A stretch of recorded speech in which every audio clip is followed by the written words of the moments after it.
아이브, 뉴진스, 르세라핌의 데이터들 다 저희가 모아서 저희 정확하게 한번 정리를 해보겠습니다.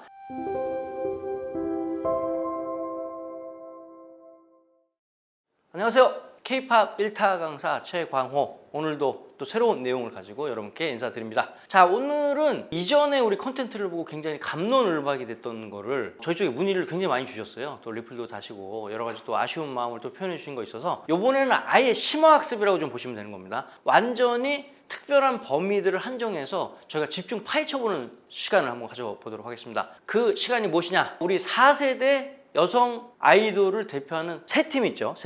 세 팀의 거의 모든 데이터를 처음부터 끝까지 다 분석해서 어떠한 의미인지를 차례차례 하나 보여주는 그런 시간을 좀 갖도록 하겠습니다. 이름하여 뭡니까? 압류르. 이렇게 저희가 이름 붙였습니다. 압류르 특집입니다. 아이브, 뉴진스, 르세라핌의 데이터들 다 저희가 모아서 저희 정확하게 한번 정리를 해보겠습니다. 저번에 이제 1학기 성적 발표를 하면서 말이 많았죠. 뭐 왜 이 노래는 안 들어갔느냐, 그게 시험 범위에 왜 안 들어갔느냐, 항의가 엄청 많았고 뭐 저희 협회에도 문의를 많이 주셨어요. 그래서 이제 요번은 자 그런 거 다 필요 없고 갑론을박이 있는 걸 우리 서클 차트의 모든 데이터를 총동원해서 과연 무엇이 옳은 것이냐 그걸 정확하게 한번 설명하는 시간을 갖도록 하겠습니다. 이 데이터를 보면 아주 재밌는 게 많이 나와 있어요. 그걸 제가 자세하게 지금부터 분석하도록 하겠습니다. 압류르입니다. 지금 이제 뭐 발매 순서대로 이렇게 순서를 좀 매겨봤어요. 처음에 아이브가 재작년이죠. 2021년 12월 1일 발매를 합니다. 근데 이때까지만 해도 신인이 나와서 갑자기 음원 차트를 1위를 한다든가 이런 경우가 굉장히 드물었기 때문에 뭐 대충 한 100위 안에 들면 잘하겠지 이렇게 생각했는데 여기서 압도적인 1등을 하면서 주목을 받게 됩니다. 11이라는 노래로. 그리고 나서 르세라핌 2022년 5월 2일 날 발매를 하게 됩니다. 그래서 두 번째로 나와서 기대를 많이 했죠. 왜냐면 이게 사쿠라라든지 기존에 우리가 알고 있는 스타들이 주요 멤버가 있는 걸그룹, 그리고 처음에는 뭐 학폭 이슈가 있어서 그것 때문에 나오기 전에도 굉장히 시끄러웠던 그룹이었죠. 그 그룹이 작년 5월 22일 날 나왔던 거고, 그 다음에 7월 22일 뉴진스가 나옵니다. 그래서 세 그룹의 치열한 어떤 이 경쟁 구도 때문에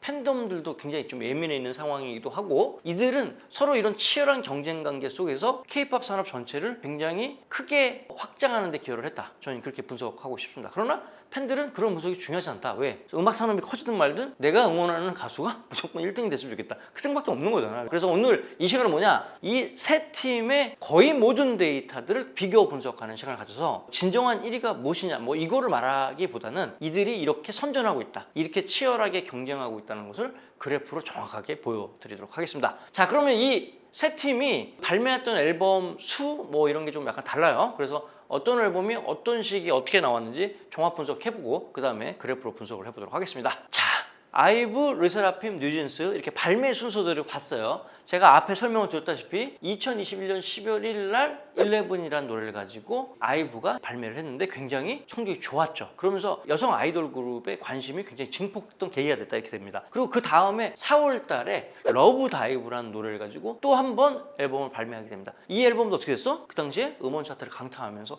1위에 우뚝 섰습니다. 그래서 이 4월이 끝나고 그 다음 달에 르세라핌이 피어리스라는 앨범을 가지고 첫 데뷔를 합니다. 여기 이제 러브 다이브가 이 당시에 뭐 음원 차트를 장악하고 있었을 테니까 르세라핌이 나오면 과연 어떻게 될까? 이런 식의 궁금증이 많이 자아났고, 결과는 선전을 했지만 아이브의 러브 다이브를 이기지는 못했다. 이런 평가를 받았습니다. 그리고 나서 8월 8일 날 뉴진스가 드디어 어텐션이라는 타이틀곡을 가지고 발매를 하게 됩니다. 르세라핌만큼 주목받았던 거였고, 티저 뮤직비디오에서 멤버들의 특성들을 너무 잘 보여줘서 이 앨범을 기대를 많이 했어요. 그러나 르세라핌이 나올 때만큼 이렇게 잘 되겠지라는 생각을 못했어요. 오히려 러브 다이브를 이기지 못했던 르세라핌도 그랬는데, 뭐 뉴진스가 이때 또 한참 8월달 됐으면 여성 아이돌이 엄청나게 많이 쏟아져 나오는 시기였던데, 뭐 이렇게 아무래도 신인인데 뭐 얼마나 하겠어 라고 했지만 어텐션인 노래가 강타를 하면서 완전히 우리나라 대중음악계가 발칵 뒤집히는 상황이 벌어지죠. 그리고 나서 한 달이 채 되지 않은 상황에서 아이브가 8월 22일 날 애프터 라이크라는 노래를 냈어요. 뉴진스의 어텐션 이외에 또 여기 수록곡들이 많이 지금 히트를 한 와중에 여기 애프터 라이크 잘 될까?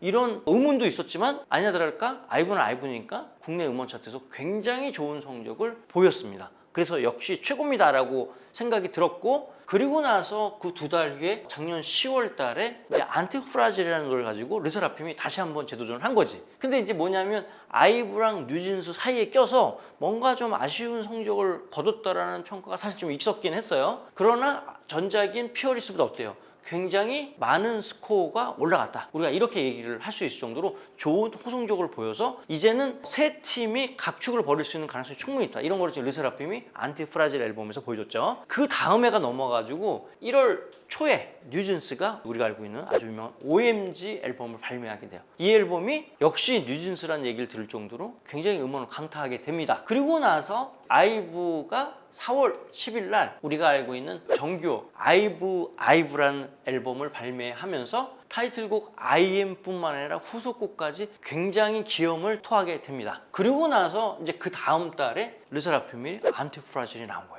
르세라핌은 제가 특집 그 컨텐츠로 말씀드렸지만 계속 어떻게 돼? 우상향하고 성장하는 그림체를 그려서 이때는 다른 팀 못지않는 퍼포먼스를 보여주게 되는 것입니다. 그리고 마지막에 7월달 슈퍼사이라는 타이틀곡으로 뉴진스가 앨범을 냈는데 어땠어? 반응이 엄청 좋고 그 다음에 후속곡도 아주 좋은 분위기로 지금 가고 있습니다. 자, 그러면 이제 여기 보면 데뷔하는 데뷔 시기도 달랐고 그 다음에 앨범의 장수도 조금씩 달라요. 아이브가 좀 많이 냈고 아무래도 먼저 데뷔를 했으니까. 그 다음에 나머지는 비슷하게 앨범을 냈고 낼 때마다 성적들이 비슷비슷하게 가면서도 차이는 분명히 있었다. 그리고 국내 국외 그 다음에 앨범 판매량의 어떤 수준이나 데이터의 질을 분석하다 보면 그 특성들이 좀 나오거든요. 자, 그것을 지금부터 자세히 좀 설명드리도록 하겠습니다. 먼저 앨범 판매량부터 분석 들어가겠습니다. 누적 앨범 판매량이에요. 지난번까지는 공평하게 비교를 하기 위해서 발매 후 6주간 앨범 판매량을 집계를 했다면 이건 그것이 아니라 이 방송하는 날 기준으로 그 전에 발매됐던 노래는 누적이 좀 많이 됐을 거고 최신 발매됐던 노래는 누적이 좀 안 됐겠죠. 그러나 이 시점을 기준으로 누적 판매량에 대해서 저희가 분석을 좀 해왔습니다. 아이브, 뉴진스,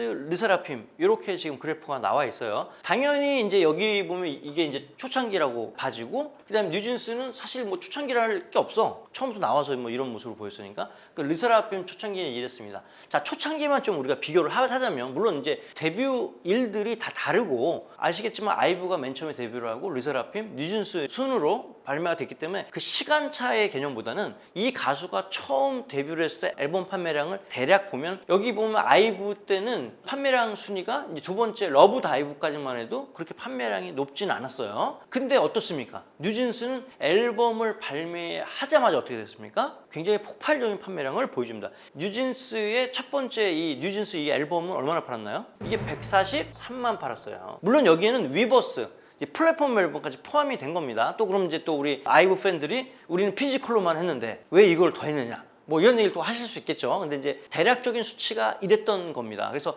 보시면 알겠지만 혼자 데뷔를 했을 때는 경쟁 관계가 없었기 때문에 판매량이 기존의 판매량 추이가 비슷했는데 러브다이브에서 뭐 이 정도 됐다가 이제 본격적인 세 팀의 각축전이 보여지는 세 번째 앨범 애프터 라이크 기점으로 해서 앨범이 폭발적으로 증가를 하게 돼요. 그래서 이게 지금 애프터 라이크가 이게 총 몇 장 팔린 겁니까? 이게 171만 팔았어. 여기는 플랫폼 앨범 없이 순수 피지컬 앨범 세일즈만 171만을 팔았습니다. 171만을. 근데 아이브를 잘 보시면 누적으로 봤더니 뭐냐면 최근에 나왔던 아이브 이 앨범이 누적 판매량이 좀 떨어져 있어요. 이렇게 이게 좀 시사하는 바가 있죠. 근데 물론 이게 누적이니까 그 전에 나왔던 것보다 판매량 누적 판매 기간이 짧다고도 볼 수 있지만 대략 지금 아이브, 뉴진스, 르세라핌은 성적이 계속 우상향하는 그림을 그리고 있는 와중에 여기 보면 누적으로 뭐 뉴진스 같은 경우는 지금 올라가고 있는 그리고 뭐 르세라핌 말할 것도 없이 굉장히 급성장하는 분위기인데 여기서 마지막 앨범 판매량이 그전 판매량보다 높지 않다. 이게 어떻게 보면 시사하는 바가 좀 있다고 볼 수 있습니다. 이게 몇 장 나갔습니까? IM 타이틀곡인 이 앨범이 159만 누적입니다. 애프터 라이크보다 이제 IM이 들어가 있는 이 앨범이 초동은 훨씬 앨범 수치가 높긴 했어요. 근데 이제 중요한 건 누적은 뭐냐면 이 계속 이 발매를 하고 나서 조금씩 앨범이 계속 나가거든요. 그렇기 때문에 발매일이 더 길면 길수록 누적량이 더 많긴 해요. 그러나 이 흐름들을 보면 누적에서도 여기 지금 초동 때까지는 아주 분위기가 좋았는데 여기에 누적 판매량이 아직은 그 전작을 넘어가기가 좀 어렵고 넘어가지 않았다. 이렇게 좀 시사하는 바가 있다고 봅니다. 반면에 뉴진스를 한번 볼까요? 뉴진스는 첫 앨범에서 143만 장을 기록했어요. 그리고 이제 그걸 계속 우상향하는 모양새가 이 그래프에 나와 있죠. 그래서 최종적으로 최근에 났던 세컨 EP는 얼마나 나갔습니까? 176만이 나갔습니다. 근데 중요한 거 보세요. 여기는 처음에 판매량이 작았지만 그 다음에 판매량이 급등하는 어떤 이런 그래프를 보여주잖아요. 그죠? 근데 어때요? 뉴진스는 처음에 시작이 좋은 만큼 올라가서 우상향은 맞는데 어때? 그 우상향의 폭이 어때? 그렇게 크지 않다라는 거지. 그러니까 쉽게 해서 여성 아이돌이 글로벌 대상으로 피지컬 앨범을 판매했을 때 어떻게 보면 그 상한선이라는 게 좀 존재하는 거죠. 한 200만 장이 이제 마의 벽이라고 우리가 봤을 때 거기 근접해 있을 때 나 비슷비슷해진다. 이렇게 보시면 되는 겁니다. 그래서 보면 알겠지만 여기가 이제 애프터 라이크가 누적으로 171만인데 여기 176만이면 거의 비슷비슷하고 그 아이브 팬들은 아니 이거는 뭐 플랫폼 앨범이고 잘 모르는 이런 앨범까지 포함해서 176만 수용할 수 없다 막 이런 얘기를 하지만 자주 이걸 비교를 하시라고 이렇게 저희가 보여드린 겁니다. 자, 그리고 마지막에 우리가 르세라핌 보면 르세라핌의 출발은 지금 요 앞에 나왔던 아이브의 맨 처음에 출발과 비슷한 형태예요. 근데 이제 르세라핌을 칭찬해주고 싶은 건 뭐냐면 초반 스타트하고 두 번째 앨범 낼 때까지 이 판매량은 뉴진스랑 아이브에 비해서 상당히 좀 못 미치는 상황이었는데 지금 Unforgiven 요번에 나왔던 요 앨범 총 판매량이 얼마 나왔습니까? 152만이 나갔어요. 그러면 뭐냐? 여기 지금 159만, 176만,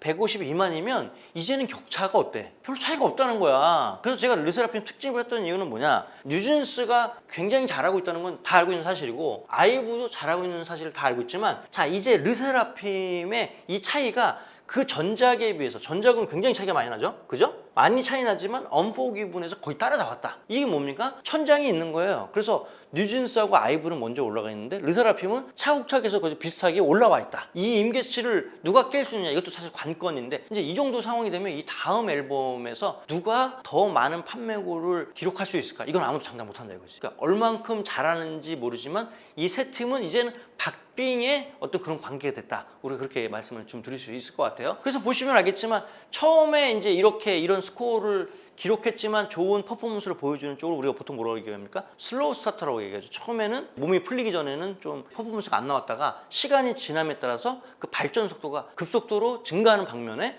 처음부터 잘했던 뉴진스는 어때? 그 올라가는 우상향은 계속 기록하지만 올라가는 어떤 편차는 그렇게 크지가 않다.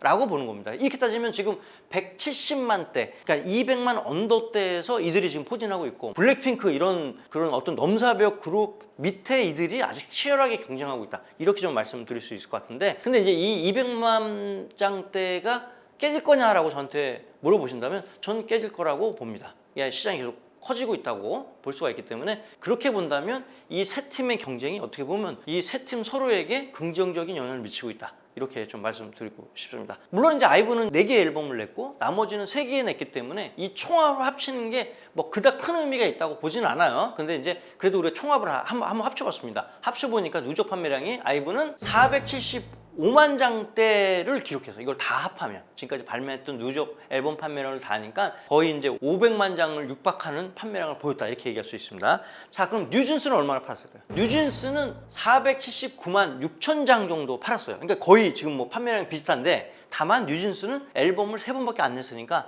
여기가 평균적인 판매량이 더 높았다. 우리가 또 이렇게 얘기를 할 수 있겠죠. 자, 그 다음에 우리 르세라핌 한번 볼까요? 322만 장 정도 이렇게 나갔어요. 그러니까 이제 처음에는 슬로우 스타터로 판매량이 좀 부족했지만 이제 거의 다 따라잡았다. 이렇게 보시면 되는 겁니다. 그러니까 이렇게 보면 전체적인 퍼포먼스는 뉴진스가 박빙으로 앞서고 있는 상황이라고 보여집니다. 다만 이제 이후에 스코어들은 어떻게 변할지 우리가 좀 추이를 봐야 되는데 아직까지는 거의 박빙이다. 이렇게 좀 말씀드릴 수 있을 것 같습니다. 자, 이렇게 해서 우리가 앨범 판매량 분석을 좀 해봤고요. 다음에는 국내 대한민국 유니크 리스너의 어떤 변동 추이를 봐서 국내 대한민국 국내 음원 시장에서는 이 세 팀이 어떠한 퍼포먼스를 보였는지 그걸 자세히 한번 설명해 보도록 하겠습니다. 처음에 앨범을 딱 냈을 때부터 신드롬 같은 열풍들을 몰고 왔다 이렇게 얘기할 수 있는 거죠. 근데 이게 어떻게 됐어? 역주행이 된 거야.